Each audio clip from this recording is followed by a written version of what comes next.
This is the guy who makes digital strategy finally make sense. As a brand strategist and educator, he's helped thousands of entrepreneurs turn their websites and content into conversion machines that actually drive business growth. Through his YouTube channel and courses, he has built a global community of marketers who trust his simple, no-fluff approach to building brands that work online.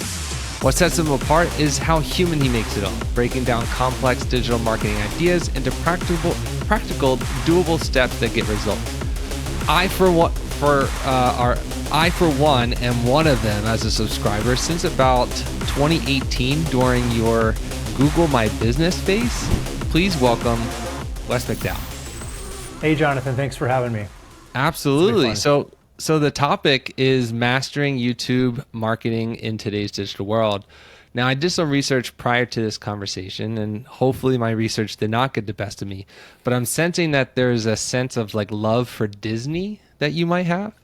I was kind of curious that if it's true, what is it about Disney that you love so much? And if you could answer that both personally and also, of course, professionally, and how it relates to your success.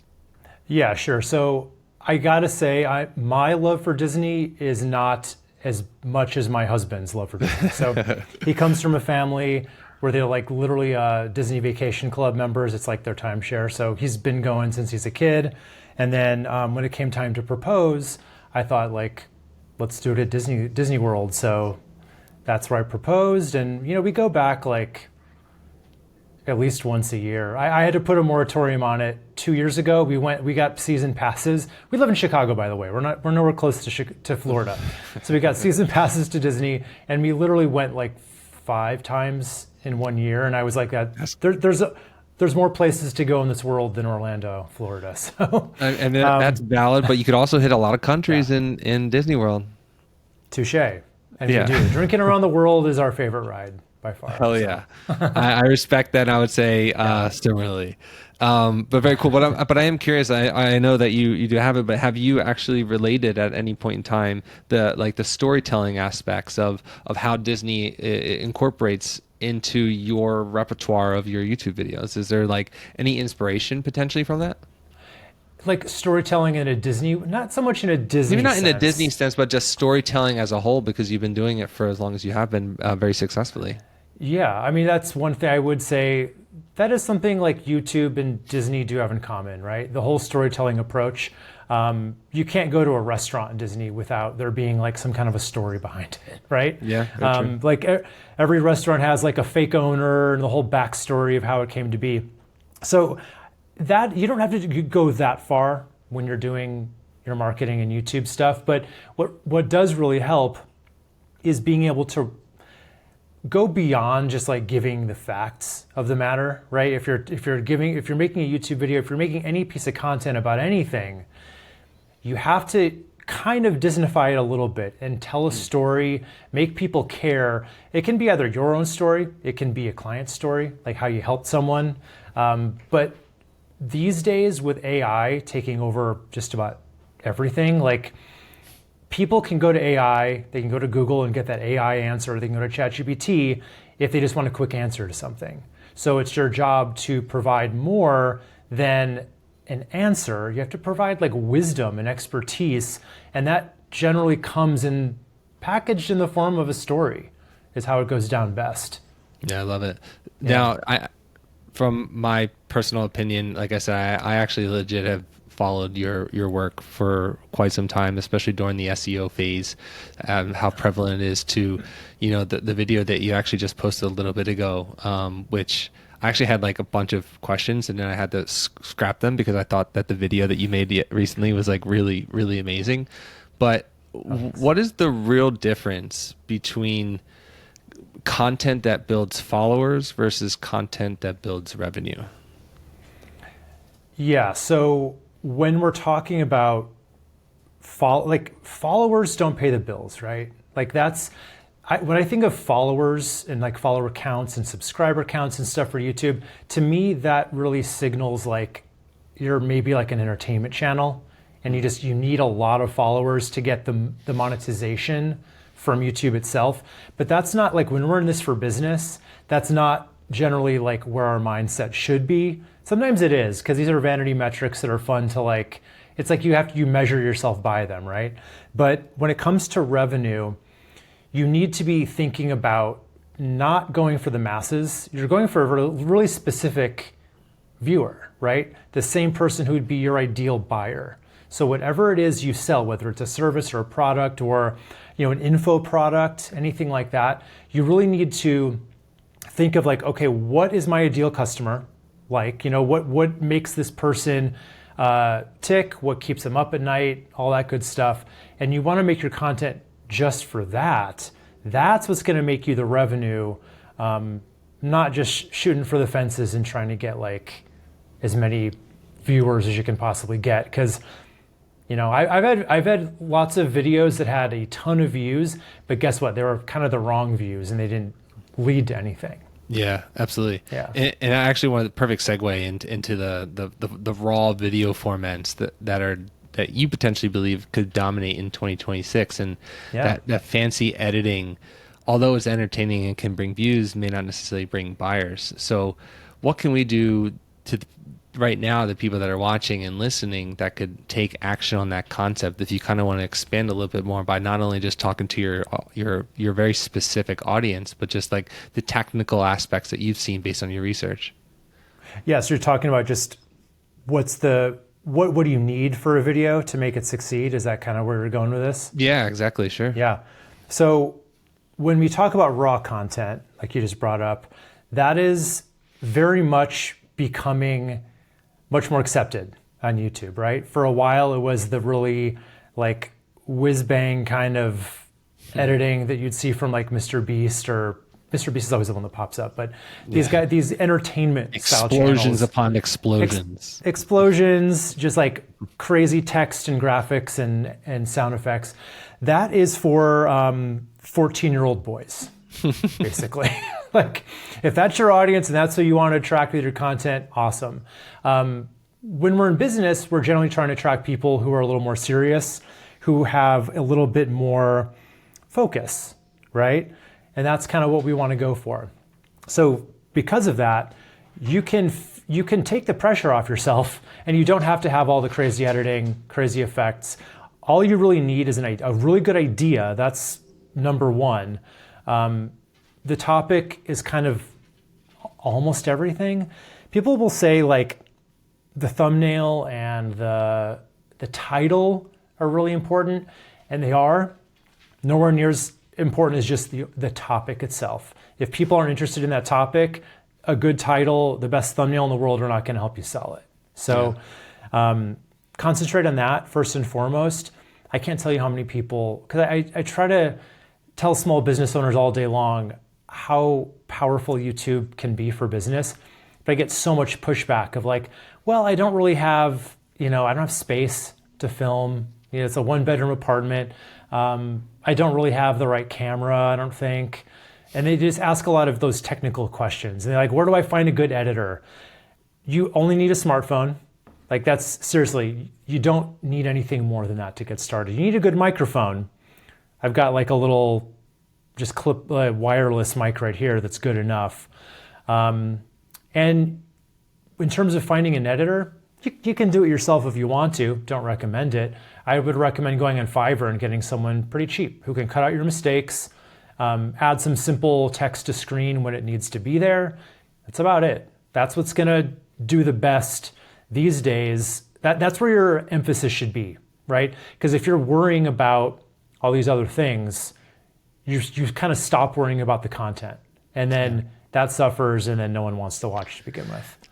I feel like you're reading all my notes, because literally my next question to that exact point is, for someone that is starting, let's just say this week, with absolutely no gear, zero team, and I'm trying to gear you to create the blueprint to be able to help us not only create content, keep it consistently, but work our way from potentially zero, or maybe those people that have 1,000 followers and are kind of stuck, and then all the way up to where you are now.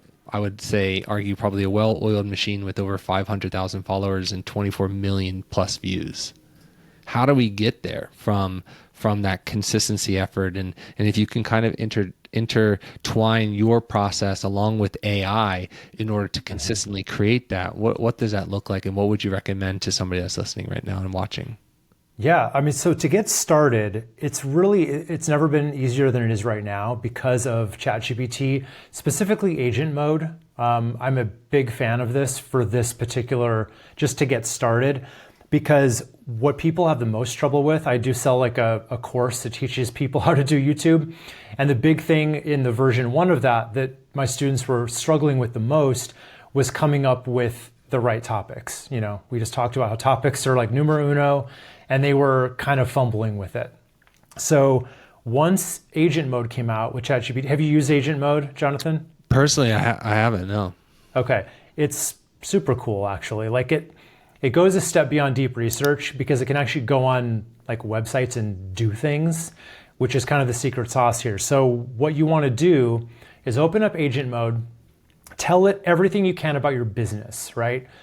Problems you solve, services you offer, everything you know about your ideal customer, right? The problems they have, age breakdowns, demographics breakdowns, if anything you know about them. Then you want to tell it to come up with a list of about 50 topics and titles for you to start your YouTube channel. Now, you want these to have a good variety of, what we call problem aware and solution aware kind of angles to it, because what happens is a lot of people will kind of they assume that their clients are like typing things into YouTube that they're not typing into YouTube, right? I've got one of my students, she's a therapist of some kind, like a very specialized, and she does something that's called like mind mapping, right? So she comes to me with this initial list of videos, and it's like a lot of how mind mapping can help me, or what take a step back. No one knows what mind mapping is. No one is typing that into YouTube. They might be typing in how to calm my, overworked brain, how to like calm down, how to de-stress, things like that. So that's a problem aware topic versus like mind mapping. That's a solution aware kind of thing. So you generally want to mix. In most cases, you probably want them to be more problem aware, just to get the search volume. So you're going to tell it to come up with a good mix of both of those things. And you want it to cover all the angles of like, FAQs, list type videos, comparisons, things like all these kind of different videos that work together in a good YouTube ecosystem. And there's a little something for everybody then. So you're going to have it do that.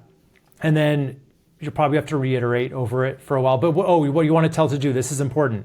You want to tell it, this is where the agent part comes in, to actually go to the source, go to YouTube itself and use the auto fill-in feature. So basically it's going to start typing things into the search bar and see how it auto fills. Those are clues. Those are real searches people are making, right? You could do that yourself, but it would take you a long time to do it. And it just does like a way faster than you could. And it's thinking really strategically. So it's going to come back to you with a really strong list at the end of it. So you might have to go back and forth with it a few times and just reality check everything and make sure you can cover it. But it's a great way to start.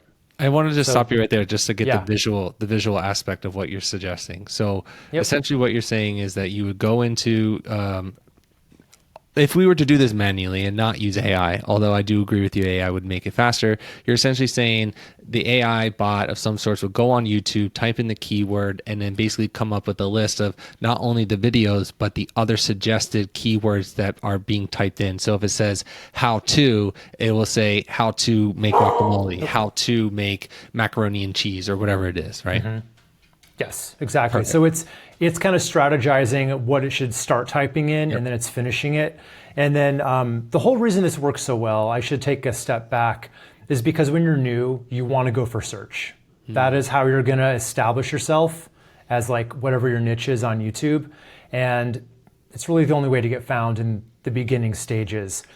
A lot of YouTube experts will tell you you have to go for the homepage. You have to create discoverable content that people don't even know to search for, but YouTube just gives it to you. That is dangerous to start there. I will say that, because it's never gonna like grab on to exactly what you talk about. And that's much more for entertainment channels as well. That's amazing. So now from there, you have this list, right? And you're filtering it. And let's just say you created the 30 days of piece of content that you know exactly what to do and exactly what to say. You know, where do you go from there to start that one video? Well, funny you should mention that. I wouldn't start with one video. I'd start with your first 4. Interesting. Batching is key here. So what you want to, because just a brief history, like when I started, I did them one at a time, and it basically like killed my productivity completely. Because like every video would probably take up like 2 or 3 days out of my week to do like all the different steps. And then I'd have like, and I had a smaller place then, I had to bring out all my gear, and it was like in the doorway of my little office, and it was just a big pain. So what I started doing soon after that was batching them, like 4 at a time for a whole month. So what you do is you figure out the 4 topics and titles, then you write them all. And again, now that's a lot easier to do now that we have like ChatGPT and Claude. That really saves a lot of time. So you do all 4 of those, then you film all 4, then you edit all 4, or better yet, have them edited for you at the same time. So but just to answer your question though, like what do you do after you get your topics? So I would just go through that list and say, okay, what of these 4 are like the easiest ones that I can just knock out and do really well with, right? Like what do I know here really well? The idea being your first 4 videos, no one's gonna ever watch them anyway. Let's be honest, you know what I mean? That's like, not true, Wes, don't say that. like your first 10, 20 videos are probably like, those are the ones you'll laugh at years from now. Sure. Right? Keep that in mind. But you still, unfortunately, you can't get to your 100th video without going through those. So you kind of have to start there. So, you know, what I recommend doing is starting each video with basically a brain dump of everything that you know you want to bring to it, right? So, because AI is great and it's amazing for this actually, but what you can't do is just go to ChatGPT and say, here's my title, write me a script. That's going to be, it's just going to be like what anyone else would write if they asked it the same thing. So what makes it better for you, the Disney way, the story way, right? Bring your own stories to it, bring your experience. Maybe this kind of jogs a memory of what you did for a client and how they were, like the state they were in before, and then what you did with them and what happened to them after, right? Yeah. So you bring that stuff in, you bring in just whatever points you know you want to make, right? You've got an opinion, you've got expertise, bring all that to the table, write it all into a document. It's just like, does not have to be well written. It's just like, again, it's a brain dump. It's just getting it all out of your head onto the page. Then you feed that into ChatGPT, or better yet, Claude. It's kind of a better writer, I think.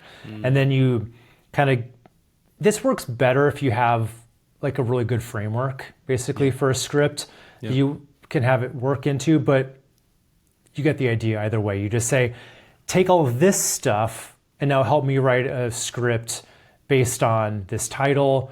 And then you can say things like, you know, I've got 3 points here. I really do research to help me come up with another 2.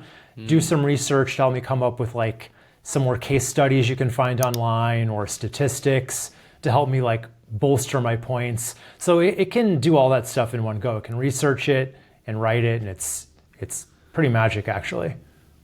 And to that point, I mean, the one thing I really admire about your storytelling aspect is like how you look into the camera, and like, in my opinion, you talk directly to me, right? You're talking to the viewer. Yeah. And how much of that, and I'm just going to candidly and selfishly ask this question, where I'll talk and then I'll kind of just go like this, or I'll be like, oh, you know, I'll look to the side, or whatever it may be. You know, do you feel overall that's like a trained aspect of looking directly into the camera and directly into the person? Would you recommend a teleprompter of some sorts to be able to kind of keep you focused on the tasks at hand?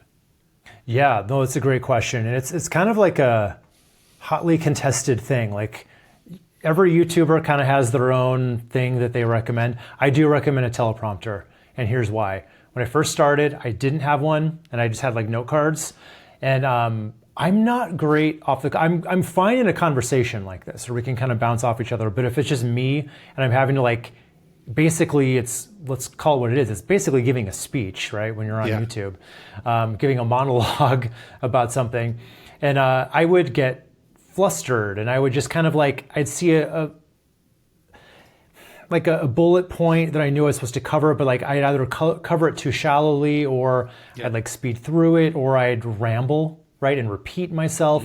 So teleprompter, if you can get the right teleprompter, and by the way, the best one is called Prompt Smart Pro.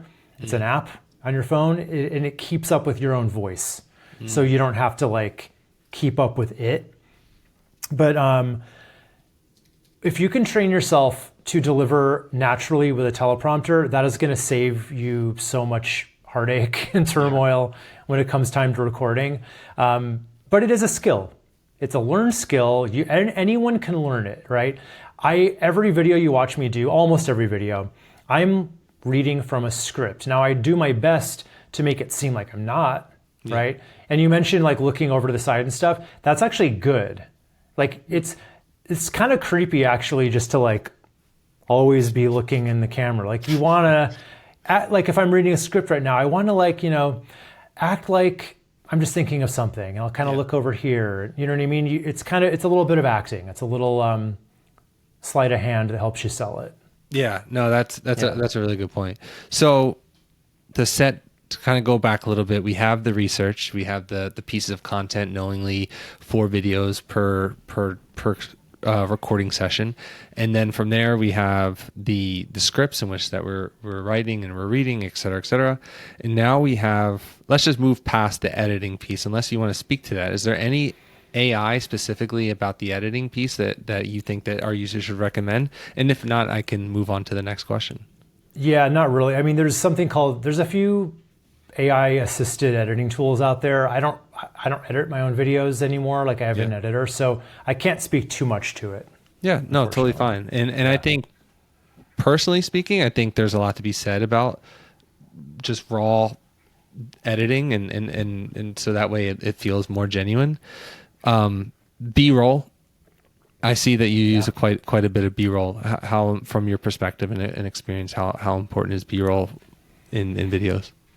I love B-roll because what it does is it lets you, again, tell the story visually, and it's fairly like low tech, so it doesn't ever feel like that explosion, Alex Hormozy, like it doesn't feel like bro-y, for a better lack of a better term. Like it just feels kind of like, it feels naturalistic if you do it the right way. Yeah. And I happen to like, I have a videographer friend in Seattle, so like a lot of stuff you see on there, like I flew to Seattle for like one day, and we just like did a crap ton of B-roll shots.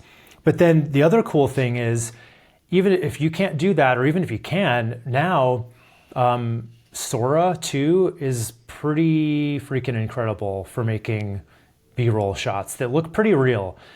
You won't get a winner every time, but if you give something a few shots, you'll almost always get something in the end that looks good. And what we're talking about here is like custom B-roll. Mm-hmm. What I don't love so much is just the stuff you would buy on Storyblocks for $5. Yeah. That just looks like you bought it for $5 on Storyblocks. Yeah, for sure. Yeah. Yeah. Like, no, I agree. Ideally, you want it to be like you doing stuff to where it feels natural. Like there's a YouTuber, Matt Diavella, that I was really inspired by. Have you seen his stuff? I have, yeah. Yeah. So it's wall-to-wall B-roll. It's a lot of it. And it's all him, and it makes the video feel special. It makes it feel custom, and like there's been a lot of time put into it without it feeling overwhelming. Yeah. I mean, it also it brings you inside the home, or it brings you inside the office, or wherever it may be. I remember there was one video in particular that I think you were like laughing on a couch or something like that, and it kind of just like, again, made you look more real and genuine about your helpfulness when it comes to the content that you're creating. So yeah. Thanks. Now you have what, in my opinion, probably the hardest part, the distribution part. So you hit post and then it goes somewhere. Now, luckily, obviously you have followers and educators and students and things like that that most likely are going to clip your content and share it throughout the world. But do you have any techniques or secret tips that you can share about the distribution piece and getting more followers, or at least getting more reach to the people that you're trying to target? Or does it even matter? You know what? You say this is kind of the hard part. It's kind of the easy part because there's not much you can do. There's not much to do. What I don't ever recommend, because I get students who ask me this a lot too. Everyone kind of wants almost like a shortcut, like a thing to do to get it moving faster. The thing is, when you think about YouTube and you think about the mindset of people on YouTube, your best viewers will be the ones who find you on YouTube naturally. Because they're there for it. They're ready to spend some time watching a video. What you don't want to do is move people from your YouTube channel or your TikTok or whatever to YouTube where they're not ready for a piece of long form video. Because then what they're going to do is they may click through out of curiosity, and then they'll get there, watch 2 seconds, and be like, I don't really feel like doing this right now. They click off, and then YouTube got the signal of, okay, people don't like this video. They leave after 2 seconds. So you basically just want to keep it very organic. The only channel I recommend ever sending people from is your email list, because those people are like, they're your hottest leads probably. They're people who, if they're on your email list, they probably follow you closer than your social media fans do.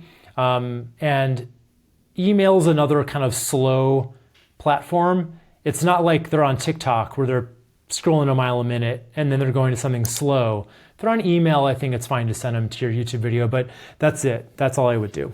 Yeah. And it brings you back to the original point, which is talking to people that you want to talk to, because those are ultimately going to be your buyers, right?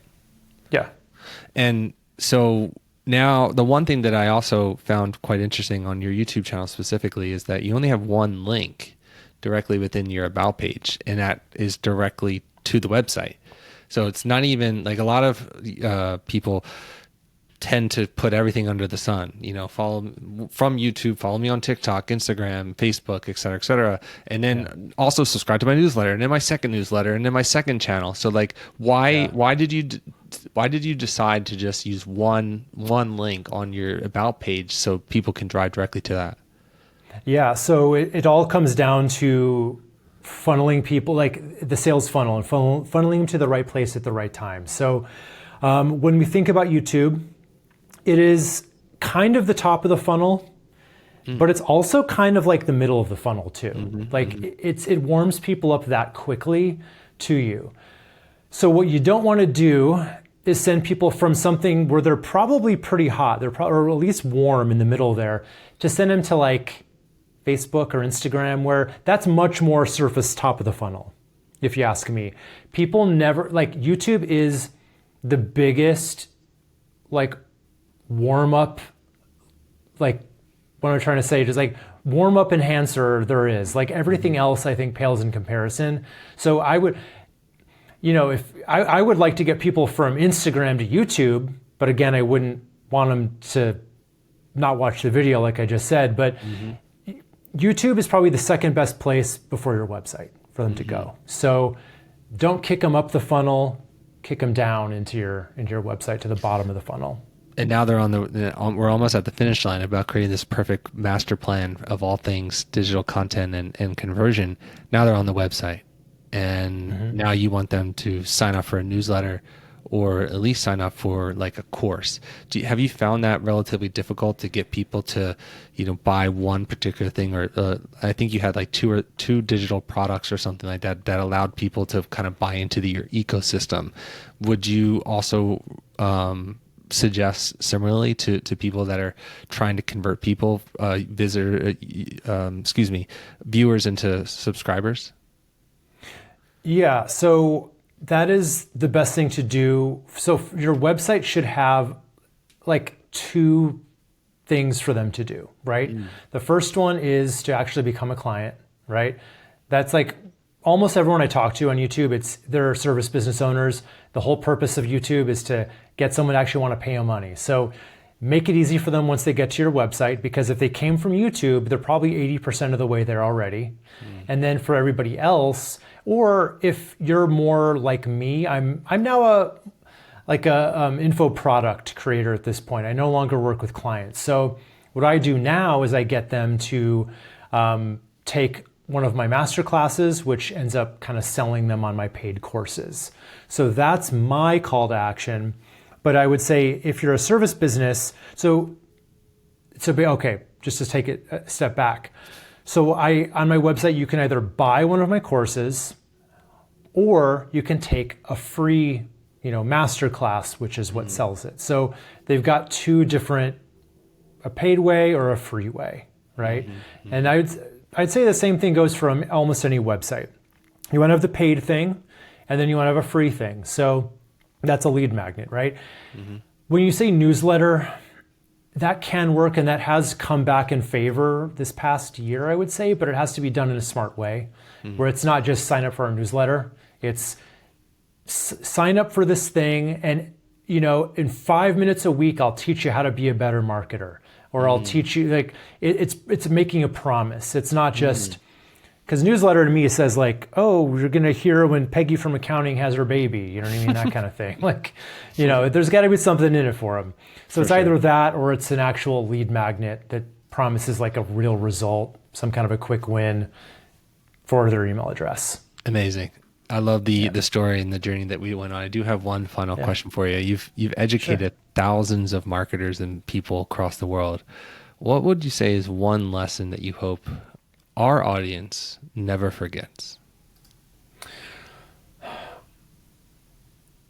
That you need to provide that kind of value in advance that YouTube provides.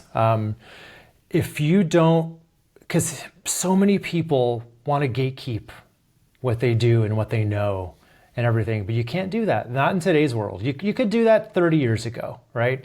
You can't even, these days you can't even gatekeep your pricing, right? Like people always want to do that still, but you got to be really upfront. You got to be transparent, and even better than transparency is being genuinely helpful to people upfront when you're not getting paid for it yet. And then the payday will come if you do that enough. I don't remember who it is who said, but they said you can make as much money as you want if you help other people get what they want first. And that's so true. So like, be there to serve, and the payday will come as long as you're open with your sharing and genuinely helpful. Beautiful. Wes, thank you so much for your time. I really appreciate it. Thank you, Jonathan. And thank you for your time and your commitment to marketers and entrepreneurs alike. We wouldn't be, most of us probably wouldn't be here if it wasn't for videos that you've created. So thank you. Oh, thanks, Jonathan. I appreciate it. This is fun. Of course.